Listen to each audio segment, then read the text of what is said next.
নমস্কাৰ। আজি আবৃত্তি কৰিবলৈ লৈছোঁ শ্ৰদ্ধাৰ কবি শ্ৰীযুত মনোজ কুমাৰ শৰ্মাদেৱে ৰচনা কৰা এটি সুন্দৰ কবিতা। কবিতাৰ শিৰোনাম উপহাৰ।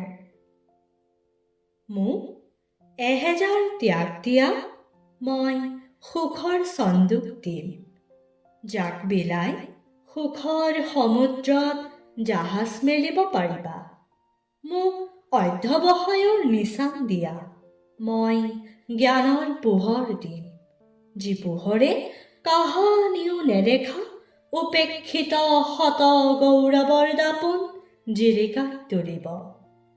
একাজৰি কপালৰ ঘাম দিলে উত্তপ্ত লাভাই লুকুৱাই ৰখা, কিম্বা বৰফে সামৰি থোৱা মৰ্যাদাৰ এটি বাঁহী উপহাৰ দিম, যাৰ সুৰত কোনোজন আদ্যৱন্ত সচকিত হ'ব আৰু সৰ্বশ্ৰান্তজনে প্ৰাপ্তিৰ ঠিকনা পাব। এটি নিজৰা সমান প্ৰেম দিলে মৌ ভোমোৰা সবাকে তোমাক দিম, তেতিয়া তুমি আনৰ আই পিতাই সন্তানকো নিজৰ দেখিবা।